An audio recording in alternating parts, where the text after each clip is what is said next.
2019 लोकसभा चुनाव में यूपी में भाजपा 16 सीटों पर चुनाव हार गई थी।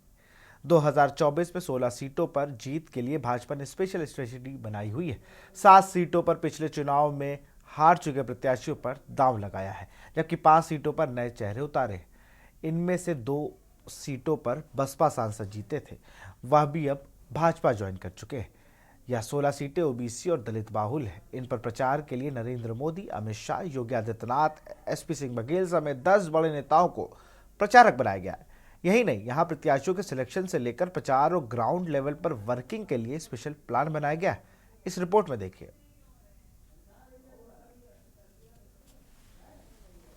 चुनाव में यूपी में बीजेपी को प्रचंड जीत मिली थी, लेकिन ये जीत 2014 लोकसभा चुनाव के मुकाबले कम रही।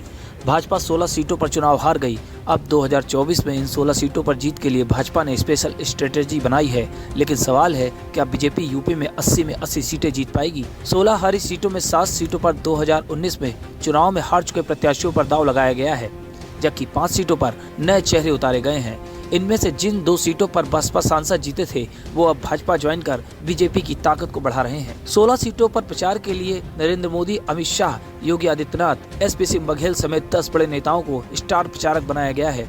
इतना ही नहीं, प्रत्याशियों को टिकट देने से लेकर प्रचार और ग्राउंड लेवल पर वर्किंग के लिए स्पेशल प्लान बनाया गया है। 2019 में बीजेपी की हारी हुई सीटों की बात करें तो 16 सीटें ओबीसी और दलित बाहुल्य हैं। भाजपा पूर्वांचल की 6 सीटों और पश्चिमी उत्तर प्रदेश की 8 सीटों पर चुनाव हारी थी। इनमें 2 सीटें ऐसी भी थीं जिन पर जीत हार का अंतर 30,000 से कम था, जबकि 6 सीटों पर 1 लाख वोटों से कम के अंतर पर हार जीत हुई थी। यूपी की हारी हुई 16 लोकसभा सीटों पर जीतने के लिए बीजेपी ने अपने तर्कस के हर तीर का बखूबी इस्तेमाल कर रही है। भाजपा ने 16 सीटों पर प्रत्याशियों के चुनाव में जातीय समीकरण का ध्यान रखा है। अभी तक घोषित प्रत्याशियों में 5 सवर्ण, 6 ओबीसी और 2 दलित हैं, जबकि 2019 में 7 सीटों पर सवर्ण प्रत्याशियों को मौका दिया गया था। जिन 3 सीटों पर भाजपा को चुनौती मिल सकती है, वहां अब फाइनल जीत के लिए रणनीति बन रही है। 3 सीटों में गांधी परिवार का गढ़ रायबरेली, अखिलेश के प्रभाव वाली मैनपुरी और मुख्तार अंसारी के वर्चस्व वाली गाजीपुर सीट है। हारी हुई सीटों पर 1 साल में सीएम योगी ने 70 से अधिक दौरे किए हैं। 16 सीटों पर जीत के लिए भाजपा करीब 1 साल से काम कर रही है। यही नहीं, पीएम मोदी का भी इन सीटों पर फोकस है। भाजपा जिन 16 सीटों पर हारी थी, उनमें 70% सीटें दलित और ओबीसी बाहुल्य हैं। इसे ध्यान में रखते हुए 40 स्टार प्रचारकों की लिस्ट में 10 बड़े दलित ओबीसी वर्ग के नेताओं को शामिल किया गया है। ये इन सीटों पर प्रचार में फोकस करेंगे। सोशल इंजीनियरिंग पर ध्यान रखते हुए स्टार प्रचारकों की लिस्ट में योगी आदित्यनाथ, मोहन यादव, केशव प्रसाद मौर्य, ब्रजेश पाठक, असीम अरुण जैसे नेताओं को शामिल किया गया है। माना जाता है कि इन नेताओं का अपने वर्ग के वोटर्स पर प्रभाव है। यादवों को साधने के लिए मध्य प्रदेश के मुख्यमंत्री मोहन यादव पिछले 6 महीने में 3 बार यूपी आ चुके हैं। तस्वीर साफ है, बीजेपी 2019 में सभी हारी हुई सीटों को जीतने के लिए व्यूह रचना कर चुकी है। रविवार को मेरठ से पीएम मोदी ने चुनाव प्रचार का शंखनाद भी किया। ऐसे में 2019 की हारी हुई सभी लोकसभा सीटों को जीतने के लिए बीजेपी ने पूरी ताकत झोंक दी है। ऐसे में बीजेपी की नई रणनीति इस बार कितनी सफल होगी, ये देखने वाली बात होगी। विनीत शर्मा, स्पेशल डेस्क, के न्यूज इंडिया।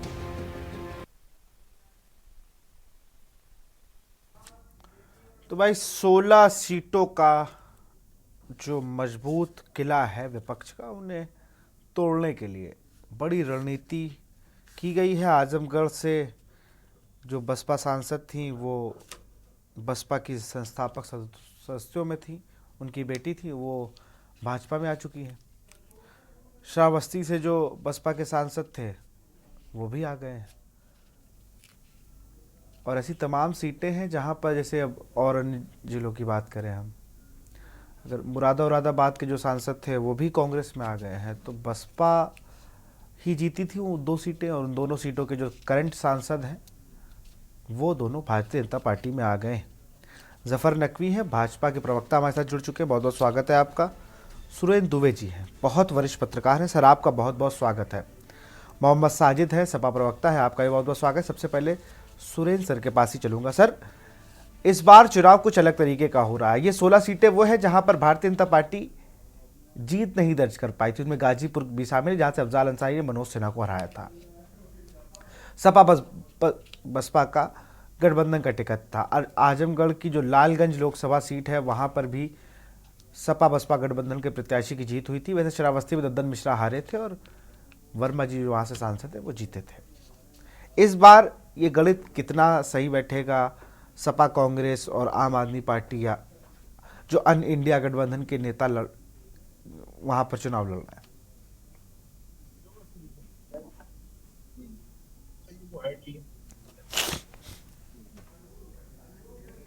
सर अपने आप को अनम्यूट कर लीजिए, आप म्यूट है, आपकी आवाज हम तक नहीं आ रही।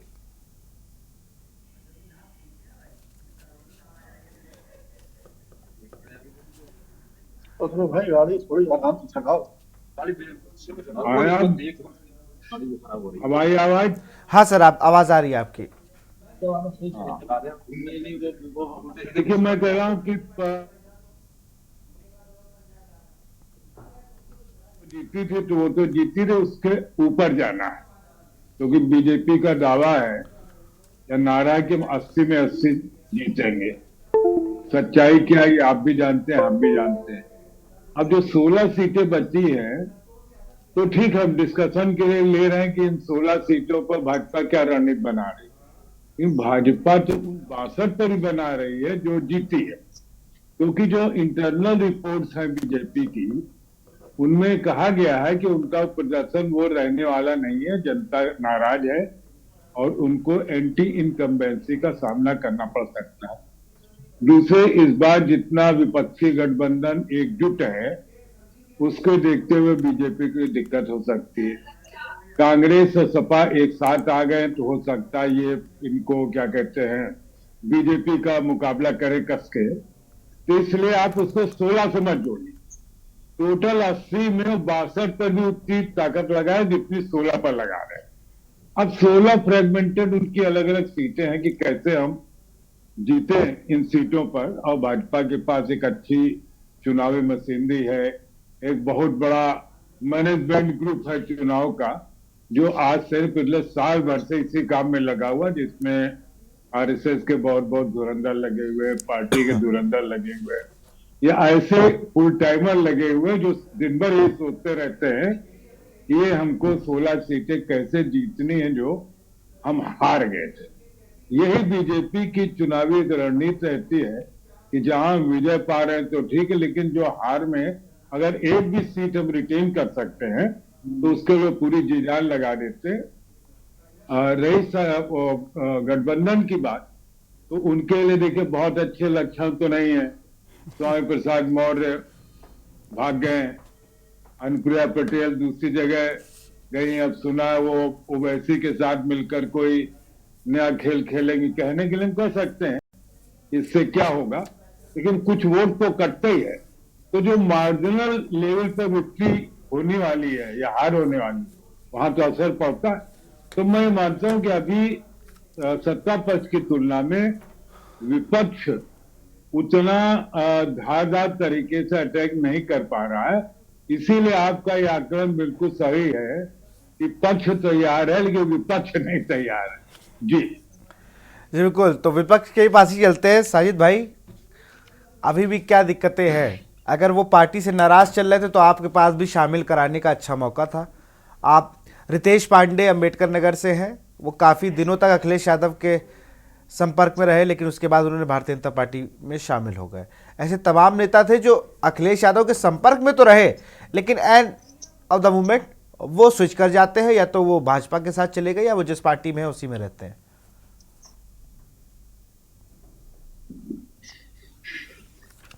साजिद जी,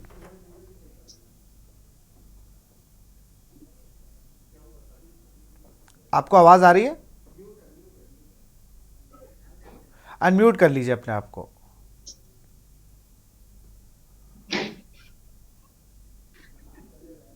आपको आवाज आ रही है? हाँ, आवाज एक बार फिर से बोलिए। मैं ये कह रहा हूं, फिर से क्वेश्चन करिए। बिल्कुल बिल्कुल, मैं फिर से प्रश्न ले रहा हूं आपसे।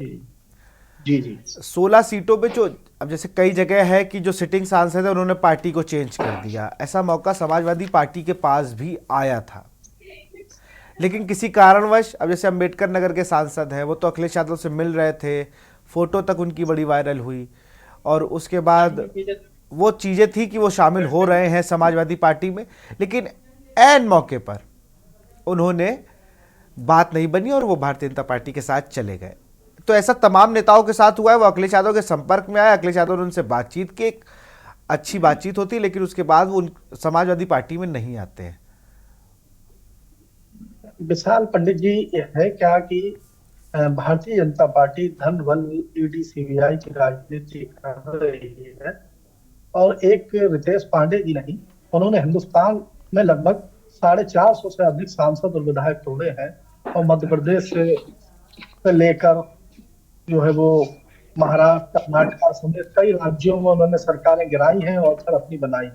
वो लोग लोकतंत्र का चीरहरण कर रहे हैं।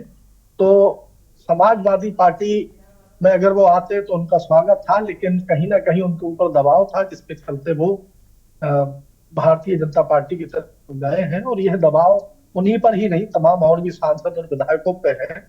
और आप चाहे यूपी देख लें या और भी जगह, तो जो लोकतंत्र का चीरहरण भाजपा कर रही है, ईडी सीबीआई और दबाव की राजनीति से, बस उसकी यही वजह है। लेकिन समाजवादी पार्टी यूपी में बहुत मजबूती के साथ चुनाव लड़ रही है और लगातार वोट प्रतिशत बढ़ रहा है। आपने चुनाव में देखा कि 2014 में भाजपा का वोट परसेंटेज 42.32% था। मैं इस पे बात ही नहीं, चलिए मैं आपकी ये बात मान लूंगा। एक सवाल और भी है। विधानसभा चुनाव 2022 में भाजपा के लोकसभा चुनाव के वोटिंग परसेंटेज से कम हुआ, तो भाजपा का वोट प्रतिशत गिरने लगा है और समाजवादी पार्टी का बढ़ने लगा। बिल्कुल, बहुत अच्छी बात है, बहुत अच्छी बात है, आपकी मेहनत है ये। लेकिन एक सवाल जो बार बार इस लोकसभा चुनाव से पहले उभर के आ रहा है, मैं बहुत जगह भी, मैं फेसबुक, ट्विटर और माफ करिएगा एक्स और तमाम ऐसे सोशल मीडिया प्लेटफॉर्म पे देख रहा था, अखिलेश यादव को एक चीज पर बड़ा घेरा जा रहा है कि उन्हें मुसलमान वोट चाहिए, लेकिन मुसलमान नेताओं का नाम लेने से वो कतराते हैं, ऐसा आरोप लग रहा है। आप उनके जो समाजवादी पार्टी के प्रत्याशी भी हैं, अफजाल अंसारी, उनके भाई मुख्तार अंसारी की मौत पे भी नाम नहीं लिख पाए। वो कानपुर में एक उनके विधायक बंद हैं, जिस दिन मिल के गए उसके अगले दिन ही वो उनका जेल शिफ्ट हो जाता है, महाराजगंज चले गए, उनसे मिलने आज तक नहीं गए, उनके लोग बड़ा विरोध कर रहे हैं। आजम खां को लेकर नाराजगी साफ है। एसटी हसन ने कहा कि किसी दबाव में तो होंगे ही। तो एक जो बड़ा कुनबा उनके साथ रहता था वो भी कहीं ना कहीं टूटता जा रहा है। नहीं, भाजपा का आईटी सेल इस तरीके की चीजें उड़ा रहा है। यह एसटी हसन ने बयान दिया है, अखिलेश यादव ने अपने फेसबुक पे लिखा है।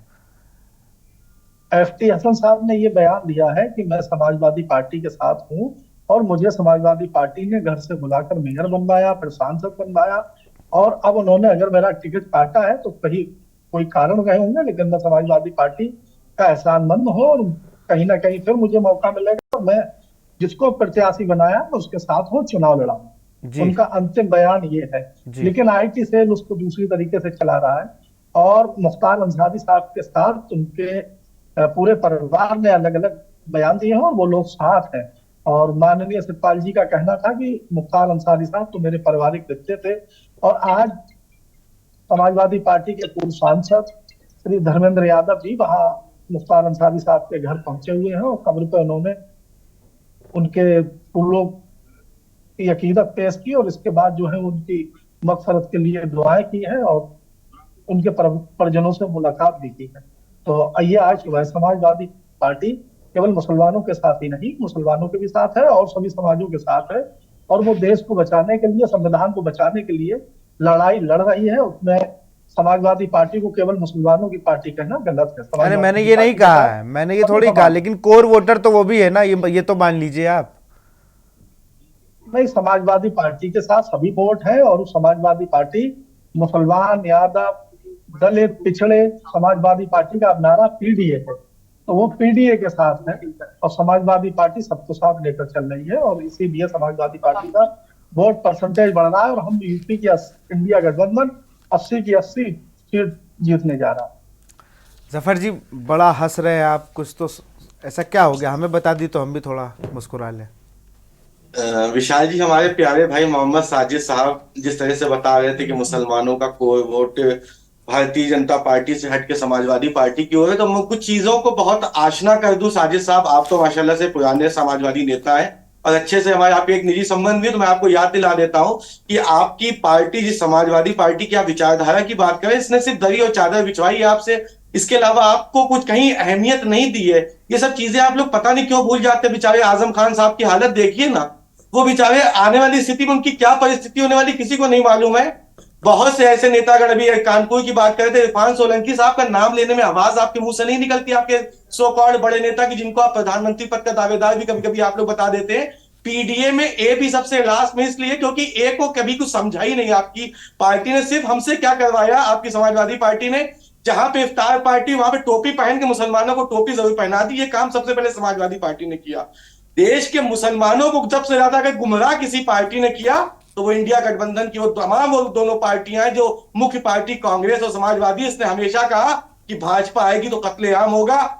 इतना वक्त बीत चुका है, 10 साल का वक्फा आने वाला है, एक दंगा बता दिए मेरे भाई जहां मुसलमानों के साथ कुछ ऐसा हुआ हो। तो यकीन इस चीज पे जो आपके साथ हमारा यकीन था ना, वो मुसलमानों का टूट चुका है।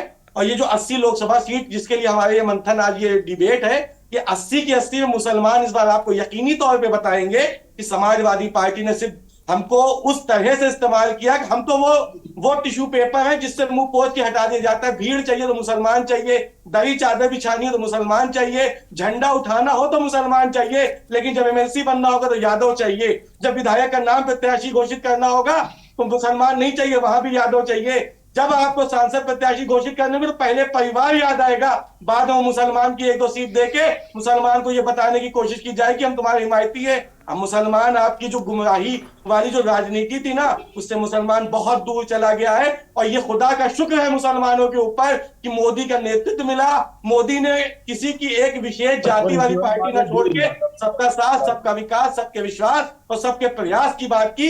ये मोदी का नेतृत्व था। आपके मौलाना मुलायम सिंह, स्वर्गीय मौलाना मुलायम सिंह, इसके बाद मौलाना अखिलेश यादव आ गए, लेकिन ये वो मौलाना है जिन्होंने मुसलमानों का खाली ठगने का काम किया और मुसलमानों को बलगलाकर आरएसएस की विचारधारा से हटाया, भारतीय जनता पार्टी की विचारधारा से हटाया। लेकिन मुसलमानों को अगर किसी ने ठगा, आज उत्तर प्रदेश की ऐसी बहुत सी सीटें हैं जहां पे मुसलमान ये इख्तियार रखता है, अगर जिता भी सकता है तो हरा भी सकता है, लेकिन उन मुसलमानों की रहनुमाई आपने नहीं दी। अब आप सीधे कटाक्ष करेंगे भारतीय जनता पार्टी ने क्यों नहीं दिया।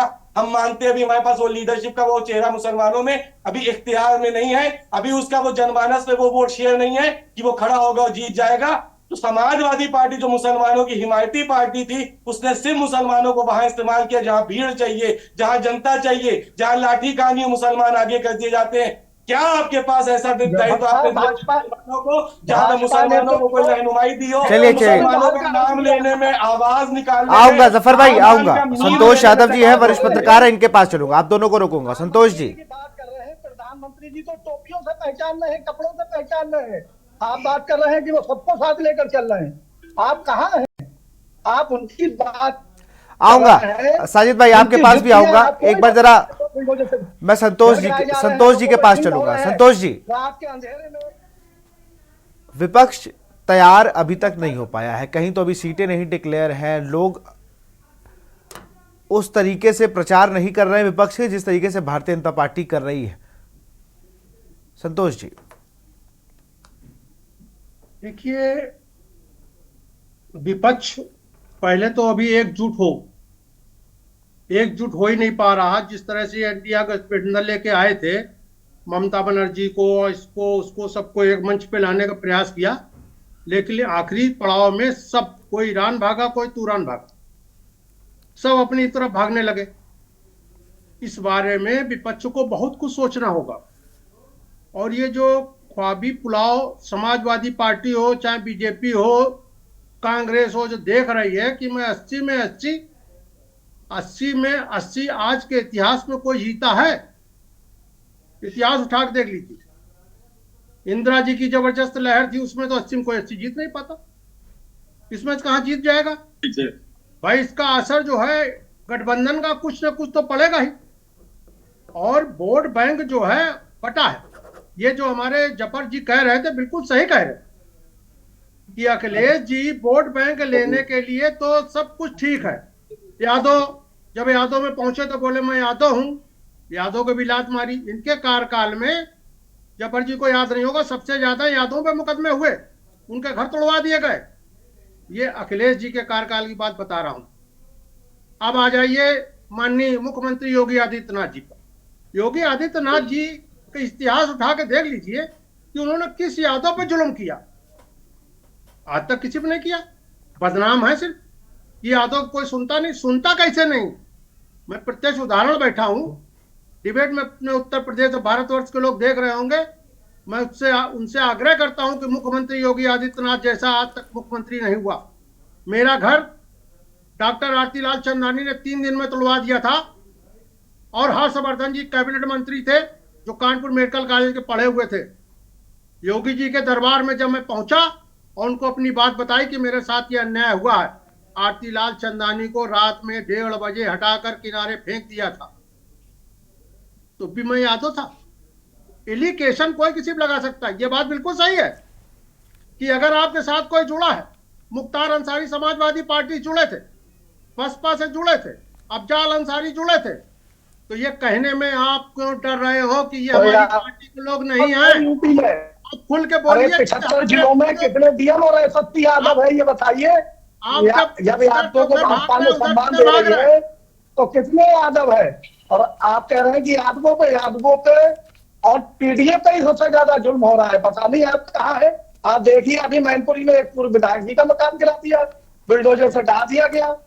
जफर जी, मैं क्या कह रहा हूँ उसको सुनिए। जफर जी नहीं, साजिद जी है सभा प्रवक्ता संतोष जी। मैं पहले उसको सुनिए, मैं क्या कह रहा हूँ। बैठने से कुछ नहीं होता, पहले बात सुनिए। मैं क्या कह रहा हूँ, जुल्म हर सरकारों में हर एक पर हुआ है, किस पे नहीं हुआ? ये आप बताइए। नियम कानून सब ताक पे रखा है, ये कौन सा नियम में लिखा है? घर से घर गिरवा दीजिए, ये कौन से नियम में लिखा है? हाई कोर्ट सुप्रीम कोर्ट बेकार है। गैंगस्टर आप घर गिरवा देंगे? तो आप बताइएगा ना, हाई कोर्ट और सुप्रीम कोर्ट का हवाला मेरा घर गिरवा देंगे? कहाँ का नियम है? योगी जी अच्छा काम कर रहे हैं, लेकिन इसका मतलब ये नहीं है कि अन्याय किसी के साथ हो। इरफान सोलंकी जेल में बंद है, बेघर करने वाली ईडी के छापे पड़ रहे हैं। आप क्यों ईडी से दबाव बनवा रहे हैं भाई? अब क्यों ईडी से दबाव बनवा रहे हैं समय चुनाव के समय में? इससे पहले आपको ईडी सीडी नहीं याद आती है? इरफान जी जेल में है, इनको जाना चाहिए। अखिलेश यादव क्यों नहीं जाते हैं जब वोट लेते हैं मुसलमानों का? मुख्तार अंसारी मरा, क्यों नहीं उस पर बोले? वोट लेते हैं मुसलमानों का टोपी लगा के। ये सब मक्कार लोग हैं, इनका बहिष्कार होना चाहिए, जो अपनों को अपने कहने में साले डरते हो। मैं रोकूंगा संतोष जी, मैं इन ऐसे शब्दों का प्रयोग मत करें। मुझको फक्र है नहीं अपने को अपना कहना चाहिए हर आदमी, जो जिसके साथ जुड़ा है। जब आप उस नेता के साथ नहीं रहोगे तो पार्टी बदलेगा। आप बोलिए ना उसके लिए। आप चलिए संतोष जी, आपको रोकूंगा, सुरेंद्र सर के पास चलूंगा, दोनों लोग को रोकूंगा। सुरेंद्र सर, जो एक बड़ा सवाल है लगातार, क्योंकि आजकल समाजवादी पार्टी हो या Bharatiya Janata party social media पर ज्यादा ही एक्टिव रहती है, और सोशल मीडिया के लोग जब ये लगातार आप पर बयान देने लगे कि भाई जो मुसलमान का वोट चाहिए होता है तो अखिलेश सब ये करते हैं, लेकिन मुसलमानों को टिकट देने में हिचकिचा रहे हैं, वो मुसलमान नेताओं के आसपास खड़े होने में हिचकिचा रहे हैं, ऐसा क्यों कहा जा रहा है? सर, आपने तो बहुत समय तक समाजवादी पार्टी सरकार देखी, समाजवादी पार्टी को आपने बहुत करीब से देखा।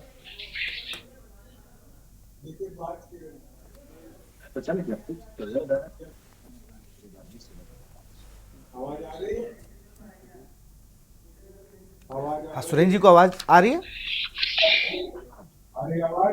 हाँ, आपकी आवाज आ रही है, आपकी आवाज आ रही है।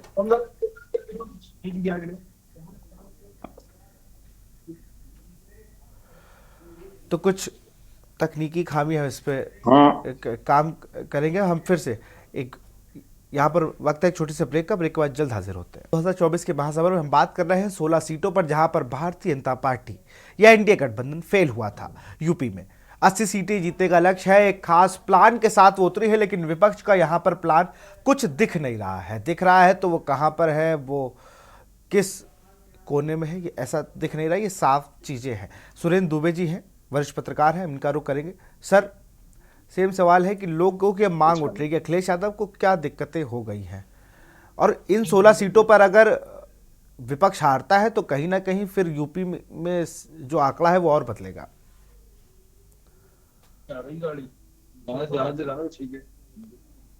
अब देखो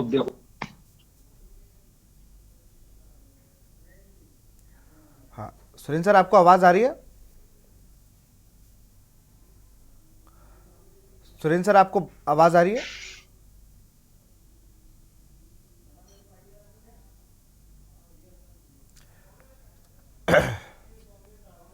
तो सुरेंद्र जी शायद हमारी आवाज नहीं पहुंच रही है। सुरेश जी, आवाज सुन पा रहे हैं आप? चलिए, उन तक हमारी आवाज नहीं पहुंची। और कांग्रेस के डॉक्टर करण त्रिपाठी हमारे साथ जुड़ चुके हैं, उनका रुख भी करेंगे, लेकिन उससे पहले हम सीधे चलते हैं जफर नकवी के पास, बीजेपी के प्रवक्ता हैं। जफर भाई, एक बात तो है कि आप जिस तरीके से भारतीय जनता पार्टी कि इस सरकार में 2019 से 24 की तक की जो सरकार चल रही है, इसे विपक्षी नेताओं को टारगेट किया जा रहा है जफर भाई, और खुले रूप से किया जा रहा है। जैसे आज देख ली, चाहे वो केजरीवाल रहे हो, चाहे वो हेमंत सोरेन रहे हो, जो हल्का सा भी उठने की कोशिश कर रहा है, या कांग्रेस पार्टी खुद रही हो, 1700 करोड़ का नोटिस एक राजनीतिक पार्टी को, और खाते फ्रीज कर देना।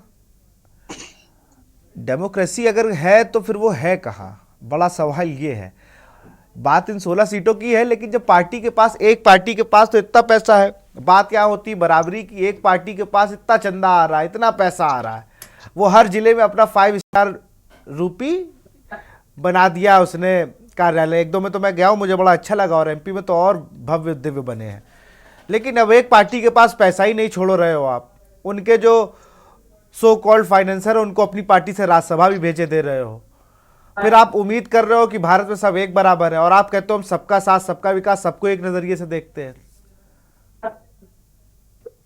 विशाल जी, आम आदमी पार्टी के केजरीवाल जी की जो आप बात कर रहे हैं, तो केजरीवाल जी को असल में एक गलत फहमी हो गई थी वो सीएम है, तो ईडी उनको नोटिस देगा तो वो जवाब नहीं देंगे, क्योंकि वो अपनी दिखा देंगे कि हम कहीं और मसरूफ हैं और हमारे अभी ये बिजी शेड्यूल से हम चुनाव में यहाँ पे, तो उनको ईडी मजाक लग रहा था। तो औपचारिकताएं जब न्यायपालिका की ओर अग्रसित हुई, तो जाहिर सी बात है जो न्यायपालिका के अधीन जो फैसले आए उसके अधीन सारी चीजें हुई हैं। इसमें मोदी, योगी या फिर किसी राजनेता को शामिल करना हमारे हिसाब से न्यायोचित नहीं होगा, क्योंकि जहां पर ईडी को उन्होंने एकदम मजाक समझ रखा था, एजेंसी जांच करके कुछ तथ्य सामने ला रही थी, उन तथ्यों पे वो विवेचना मांगती थी, लेकिन भाई साहब के पास समय नहीं था, तो उनकी हक धर्मिता उनके लिए काल बन गई आने वाले समय में, चुनाव के समय में। इसके बाद सोरेन साहब की बात कर लेते तो बहुत से ऐसे मामला थे जिनमें लगातार कोशिशें की जा रही थी, लेकिन न्याय प्रक्रिया के अंदर वो भी आए। और देखिए, कुछ चीजें जो न्याय प्रक्रिया के अंदर, उसमें भाजपा, कांग्रेस या सपा को सम्मिलित करने की आवश्यकता नहीं होती है। जो न्याय प्रक्रिया है उसमें जो उसके प्रावधान है वो उसके अधीन ही चलना है,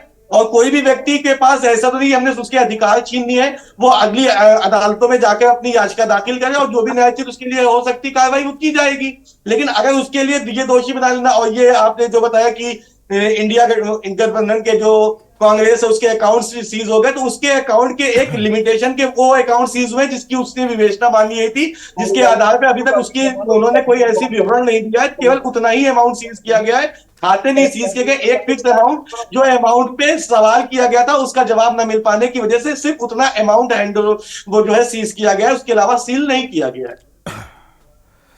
दिक्कत तो हो रही है ना। अब आपके पास वो कह रहे हैं सरकार आपकी है, जहां चाहे वहां दौड़ा दीजिए, ईडी, सीबीआई, आईटी और जितने भी सरकारी एजेंसियां हैं, चुनाव आप उनके साथ लड़ा रहे हैं। एनडीए गठबंधन के सब घटक दल हैं, ये आरोप लगा रहा है विपक्ष, चिल्ला चिल्ला के कह रहा है। देखिए, जनता जनार्दन के फैसले से हमारी सरकार अगर है तो जनता जनार्दन के विश्वास से, जनता जनार्दन के फैसले से है। अगर आपको ये लगता है कि हम गलत कर रहे हैं तो आप जनता के बीच जाइए, हमारी खामियां बताइए, हम अपनी अच्छाइयां बता रहे हैं जिसपे जनता विश्वास कर रही है और हमको वोट देकर सत्ता दे रही है और हमको मौका दे रही है कि हम समाज का विकास कर सके, देश का विकास कर सके, देश में न्यायोचित व्यवस्थाओं को लागू कर सके। अब वो दौर चला गया कि वो हम विधायक हैं, सांसद है तो जेल नहीं जाएंगे। जेल अगर आप विधायक, सांसद के मुख्यमंत्री होंगे तो ये एक नई जो है मिसाल कायम कर दी कि अगर आप मुख्यमंत्री भी होंगे और आप गलत होंगे तो जेल आपको भी जाना पड़ेगा। आपके लिए ईडी और सीबीआई की शिकंजे उतने ही कस के मजबूती से पकड़े जाएंगे कि अगर आप गलत हैं तो या तो आप अपने आप को सही साबित कीजिए, या जब आपसे हम पूछ रहे हैं जिन सवालों के जवाब हम आपसे मांगे, यदि आप नहीं देने में सक्षम नहीं होंगे तो जो न्याय प्रक्रिया के अंदर चीजें आएंगी हम उसके अधीन वो फैसले लेंगे। और वो जनता जनार्दन क्या विश्वास इस भारतीय जनता पार्टी के, जो हमारा जो हमारी ताकत है वो हमारी जनता है, हमारे लोगों का विश्वास जो हम पे है वो हमको सत्ता देती है। और फिर हम अगर सत्ता में आएंगे तो ये फिर न जाने हमको एजेंसीज के दबाव बताएंगे, लेकिन जो जनता जनार्दन का फैसला है उसी से हम सत्ता में आए हैं। और फिर हम 2024 में 400 पार के लक्ष्य को पार करेंगे तो ये फिर चिल्लाएंगे कि हमारे अकाउंट सीज हो गए थे, कोई के पास नेता नहीं है, कोई के पास अपने गठबंधन के नेताओं को संभालने की क्षमता नहीं है। डॉक्टर करण त्रिपाठी के पास जफर भाई, ठीक है, मैं समझ रहा हूं, आप बिल्कुल प्रैक्टिस के साथ आते हैं, इसलिए तो आपको हम बुला भी लेते हैं कि आपके पास ज़्यादा तजुर्बा रहता है, बड़ा तेज तेज बोल रहे हैं, थोड़ा रिलैक्स करिए। तो करण त्रिपाठी के पास में चलता हूँ, पूरी डिबेट सुन रहे थे। करण जी, सुना आपने भारतीय जनता पार्टी के प्रवक्ता जफर नकवी को, उन्होंने कहा कि भाई जब आप हारने लगते हैं तो आप तमाम बहाने आपके पास तैयार हैं कि खाते सीज थे भाई, हम चुनाव नहीं लड़ पाए, अब खाते सीज ना होते तो हम कुछ और अभी करते। केजरीवाल जी अभी भाजपा में चले आए तो अभी देखिएगा सारे उनके जितने भी कुकर में या जो भी कुछ किए होंगे सब माफ हो जाएंगे, क्योंकि भाजपा एक वॉशिंग मशीन है। उसमें कोई भी अपराधी किसी प्रकार का होगा, अगर वो शामिल हो जाता है तो उसकी छवि बिल्कुल साफ छवि बन के निखर के आती है। और इन्हीं के पार्टी के लोग कितना घोटाला किए हुए हैं। एक तो मुख्यमंत्री था कर्नाटक का, आपको याद, येदियुरप्पा जी की याद है आपको, जेल में है वो, भाजपा में इसलिए नहीं जेल भेजा गया। और भी एक शरद चंद्र चेट्टी साहब देखिए अभी आए कि नई नई पार्टी चंदा दिया था, उसको देखिए उन्होंने राज्यसभा भी भेज दिया। तो ये पहली बात तो ये चीज बता दें, ये 2024 के लोकसभा चुनाव से पहले विपक्ष को पूरी तरीके से खत्म करना चाहते हैं, लोकतंत्र का गला घोटना चाहते हैं, और इनके शुरुआत से ये आदत रही, नहीं चल रहा है। दूसरा, इलेक्ट्रो बॉन्ड को लेकर जो भी मामला उठा, उन सारे मामलों को दबाने के इन्होंने केजरीवाल का मुद्दा उठा लिया। ठीक है, तो कहने तात्पर्य मेरा ये है, भाजपा एक ऐसी वॉशिंग मशीन है जिसमें जो भी गया वो दिल के बिल्कुल साफ छवि में निकल के आए। ठीक है, इनसे पूछे कितने नेता इनके घोटाला किए। और सुनिए, अभी इन्होंने बात कर रहे थे बहुत ध्यान से कि केजरीवाल जो हमारे प्रश्नों का उत्तर दे, नहीं तो जेल जाएगा, मिसाल कायम की मुख्यमंत्री भी जेल जा सकता है। ठीक है, अभी जब इनकी सरकार जाएगी, जब इनके घोटाले निकल के आएंगे ना, तब पूछे कौन कौन जेल जाएगा। लेकिन शासन सत्ता आपका है, सीबीआई आपकी है, ईडी आपकी है, इनकम टैक्स विभाग आपका है, जो मन कहे तो करिए। आप स्वतंत्र हैं हर चीज करने के लिए। इलेक्ट्रो बॉन्ड में इतना बड़ा घोटाला हुआ है, यहां तक कि निर्मला सीतारमण के जो पति हैं उन्होंने इतना बड़ा आरोप लगाया कि देश का सबसे बड़ा घोटाला है। इनके पूरे भारत में जितने भी प्रदेश हैं, हर जिलों में इनके, अभी आपने खुद कहा, बिल्कुल सही कह रहे हैं आप, बिल्कुल 5 स्टार जैसा इनका कार्यालय है। ये पैसा कहां से आया, इनसे पूछिए पैसा कहां से आया, कितना इन्होंने चंदा लिया है ना। और ये कानून बनाते हैं, और सुप्रीम कोर्ट ने तो इनके कानून को ही मानता नहीं दी इलेक्ट्रो बॉन्ड को लेकर। कितनी बड़ी बदनामी की बात है, सोचिए। सुप्रीम कोर्ट ने उसको खत्म कर दिया, ये नियम ही गलत है। इलेक्ट्रो बॉन्ड को पूरा सूचना मांगे जिसको क्यों उसमें लिखा था।